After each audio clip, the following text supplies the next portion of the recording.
bahan beracun berbahaya. Nah, cara-cara ini sudah harus ditinggalkan karena cara ini dalam jangka panjang itu menimbulkan masalah yang lebih besar. Ya, kita tahu ya bahwa pada prinsip ya, sambil minum. Oke. Oke, salam komunitas, kita sambil minum ya.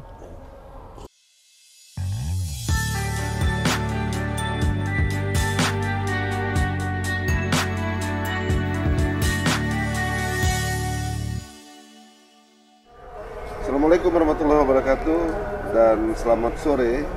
Salam sejahtera untuk kita semua, Bapak, Ibu, penggiat dan juga pemerhati lingkungan di mana saja berada, khususnya di Kota Ternate.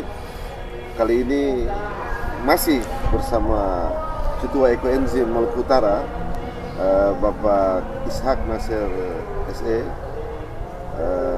Kami akan dan saya Tamrin Hussein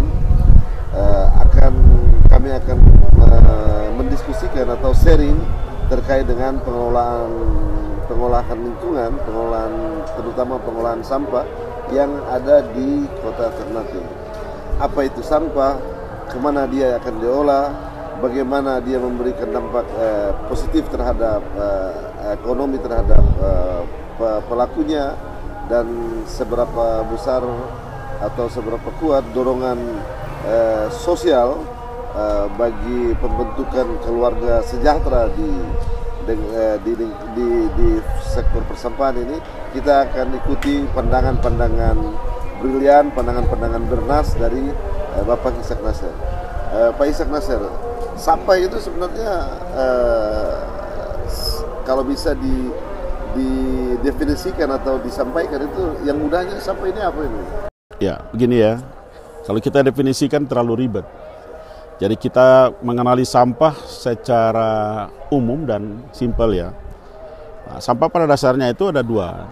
Kalau lihat dari jenis bahannya yang dihasilkan, itu ada dua. Itu sampah organik dan sampah anorganik. Sampah organik itu sampah yang bersumber dari tumbuhan atau hewan. Ya. Nah, sementara dari sisi sumber penghasil sampah, kita mengenal ada sampah rumah tangga, itu sampah yang dihasilkan oleh kegiatan rumah tangga sehari-hari, baik itu sampah organik maupun anorganik. Kemudian yang kedua adalah sampah spesifik.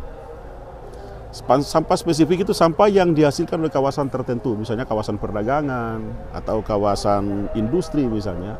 Dia menghasilkan sampah yang secara spesifik bisa diidentifikasi sampah itu berasal dari kawasan itu. Nah, yang ketiga adalah sampah yang kategori B3, bahan beracun berbahaya.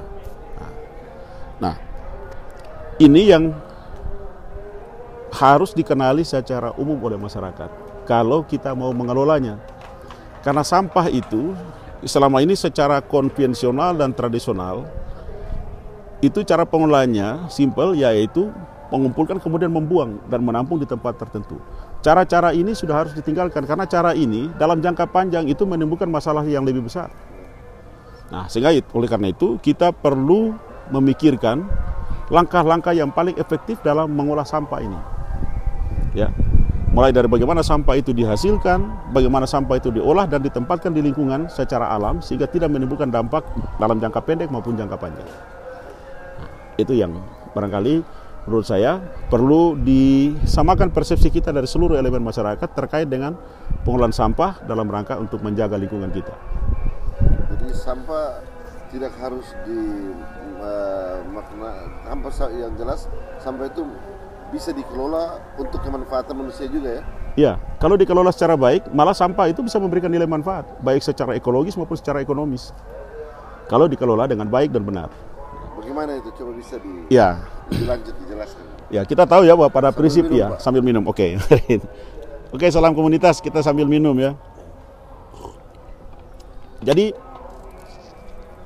pada dasarnya setiap prinsip pembangunan itu ada tiga hal yang harus kita lihat. Pertama, dia memberi manfaat secara ekonomis. Yang kedua, dapat diterima secara sosial. Kemudian yang ketiga, dia berkelanjutan secara ekologis. Nah, jadi ada manfaat ekonomi, ada manfaat sosial, dan ada manfaat ekologis. Ada 3 hal ini yang harus dilihat. Nah, pengolahan sampah pun harus seperti itu. Ya. Sampah tidak sekedar kita kumpulkan, tetapi kemudian sampah itu bagaimana dikelola sehingga bisa memberi manfaat sosial. Ya, masyarakat dapat menerima cara-cara pengolahan sampah ini sehingga bisa memberi manfaat kepada masyarakat. Sebagai contoh misalnya sampah diolah menjadi pupuk. Ya. Atau seperti ekoenzim. Ya. Ini bahan-bahan organik sisa sayuran buah yang apabila dibuang ke lingkungan tanpa diolah itu akan menjadi sampah. Dan itu bisa menimbulkan efek rumah kaca karena ini bahan organik. Ya. Kita tahu bahwa semua bahan organik itu adalah yang paling banyak berkontribusi memberikan efek rumah kaca. Nah, sebaliknya kalau itu dikelola maka dia akan memberi manfaat karena dia dapat mengatasi secara teknis itu bisa memperbaiki sanitasi lingkungan. Nah, itu sebagai salah satu contoh bagaimana cara mengolah sampah. Tapi itu baru spesifik untuk bahan sampah organik. Bagaimana dengan sampah anorganik? Itu juga harus dipikirkan cara-caranya. Nah, karena itu saya menyarankan kepada pemerintah, terutama pemerintah kabupaten kota dan lebih spesifik kota Ternate tentunya, agar dalam pengolahan sampah ini benar-benar memperhatikan dari proses awal. Ya.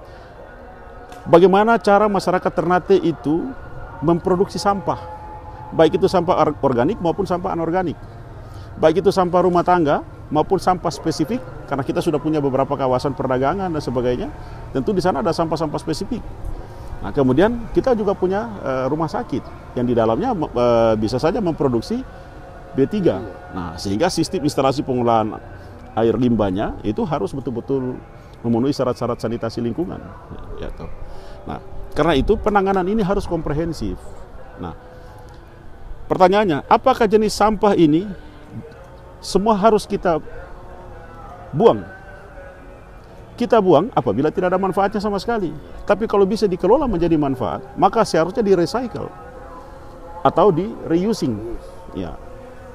Nah, itu harus dilakukan. Kalau sampai itu tidak bisa, langkah pertama kita adalah mereduksi dulu.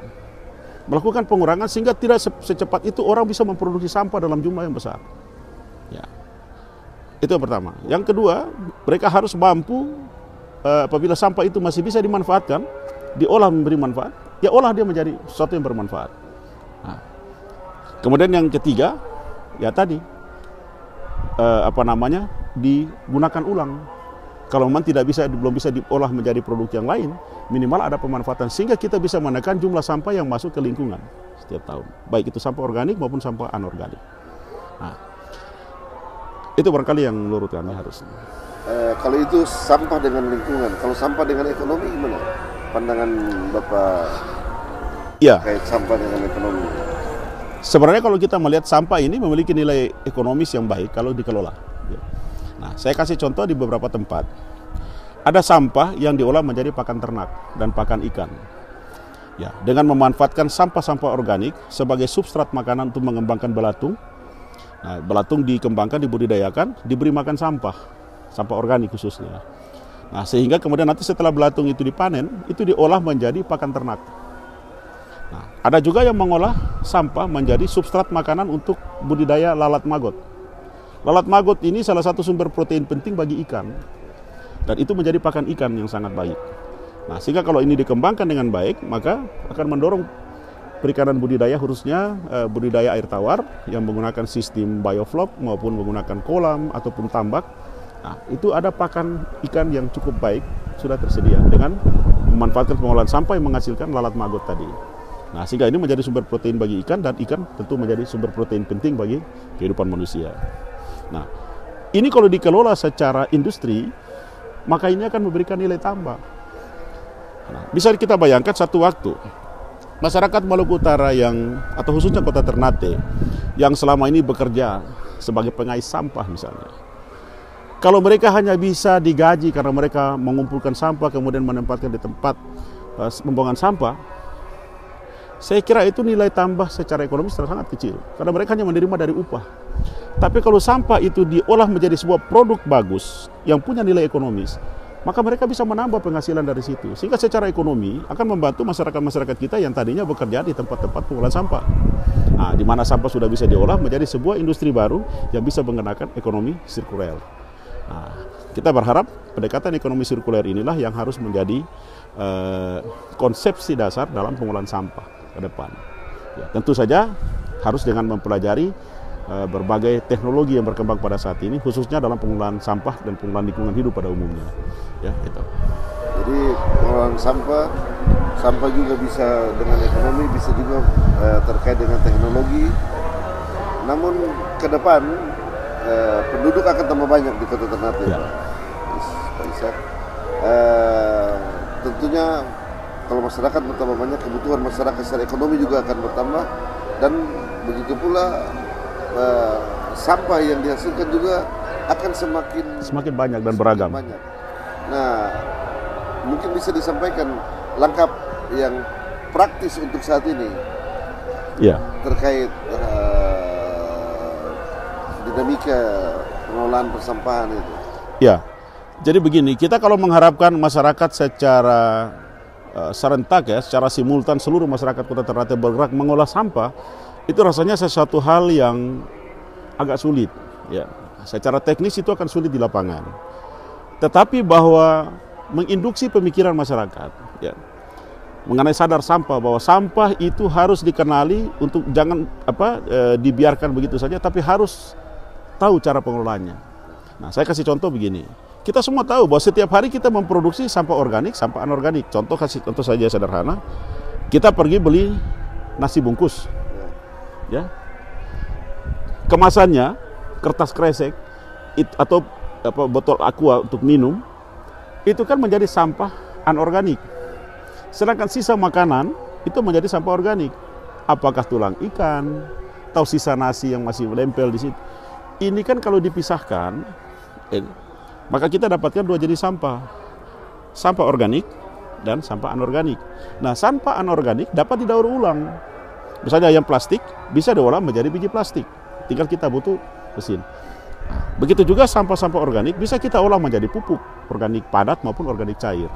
Nah, khusus lebih pada buahan, sisa buah atau sayurannya masih segar, bisa diolah menjadi ekoenzim, cairan multifungsi.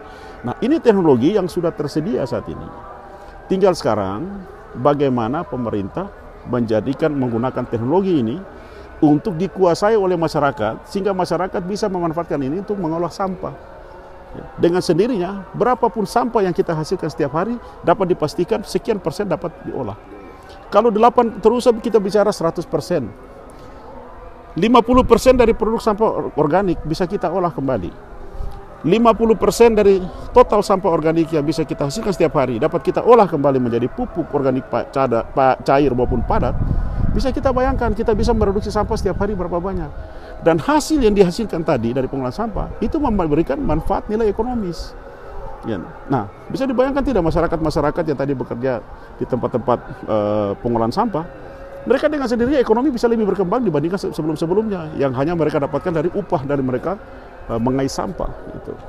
Sekarang mereka dapatkan nilai tambah secara ekonomis yang besar. Tentu ini cara-cara pengolahan yang lebih memberi manfaat ekonomis dan manfaat sosial. Dan apakah komunitas ekoenzim tetap konsisten untuk sebagai mitra pemerintah dalam pengolahan lingkungan, terutama di tadi yang terkait dengan sisa buah? Iya, kami konsisten, dan itu setiap saat kan kita mengedukasi. Nah, sampai sekarang kan kita berusaha mendorong masyarakat, dan kita merasakan bahwa tidak mudah menggerakkan masyarakat dalam jumlah besar dan serentak secara simultan melakukan pengolahan sampah-sampah organik masih segar menjadi ekoenzim. Apalagi menggerakkan masyarakat untuk mengolah sampah dalam jumlah yang sangat besar. Nah, itu memerlukan sebuah kemampuan manajerial yang hebat. Nah, inilah yang harus ada pada pemerintah. Nah, pemerintah punya tugas dua, menyiapkan instrumen kebijakan, regulasi, dan program kegiatan, termasuk daya dukung anggarannya. Yang keempat, pemerintah harus mampu mengedukasi. Nah, karena itu sumber daya aparatur pemerintah kita juga harus memiliki mindset yang cukup dalam pengolahan sampah.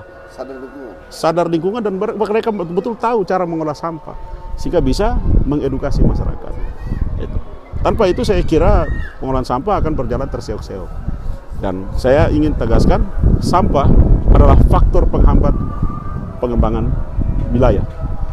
Apalagi kalau kita bicara menuju pada kota jasa, kota wisata, ini kota yang secara estetika harus dipastikan asri dan bebas dari sampah dan harus memenuhi syarat-syarat sanitasi lingkungan. Nah, kalau sampah masih berserakan di mana-mana, saya kira pemerintah tidak akan berhasil untuk mengembangkan kota ini dengan baik. Pasti tantangannya sangat-sangat besar dan hasil yang didapatkan juga akan tidak maksimal. Sepanjang sampah ini masih menjadi faktor yang belum terselesaikan secara baik. Terakhir mungkin satu kata kunci terkait dengan sadar sampah ini. Mungkin ada dari Pak Is? Iya. Kalau menurut saya sebenarnya sederhana yang perlu kita ajak ke seluruh masyarakat ya untuk terkait sampah ini. Kalau dari sisi pemerintah kan tadi saya sudah bicarakan, pemerintah hanya diperlukan satu menyiapkan kebijakan, menyiapkan regulasi, menyiapkan anggaran. Nah, kemudian menggunakan memilih teknologi yang paling tepat untuk diterapkan. Gitu. Dan kemudian kelima melakukan edukasi terhadap masyarakat dengan menggunakan elemen-elemen seperti komunitas ekoenzim dan komunitas-komunitas lingkungan lain, ya. Saya komunitas penjaga pantai ini segala itu yang biasa melakukan pembersihan di kawasan. Nah, itu yang paling penting. Yang pertama, masyarakat harus diberi pemahaman pertama bahwa sampah apabila dibuang langsung ke lingkungan itu dalam jangka pendek maupun jangka panjang itu akan menimbulkan masalah yang lebih besar. Sedangkan apabila dia diolah dengan baik, dia dapat memberikan manfaat ekonomis dan manfaat sosial. Itu pertama. Yang ketiga, kelolalah sampah dengan menggunakan ilmu pengetahuan dan teknologi. Hanya dengan cara itu kita bisa lebih efisien dan lebih optimal dalam pengolahan sampah. Ya, saya kira itu poin-poin penting. Ya, terima kasih para pemerhati dan pegiat lingkungan di Kota Ternate dan di mana saja Anda menyaksikan atau mengikuti acara tayangan ini. Kalau ada masukan, saran, langsung ditujukan ke kami, Komunitas Ekoenzim Maluku Utara. Saya, Taman Husain, dan Ketua saya, Ekoenzim, Pak Ishak Nasir, mohon diri, mohon pamit. Assalamualaikum warahmatullahi wabarakatuh dan selamat sore. Selamat sore, salam komunitas, salam ekoenzim, salam lingkungan.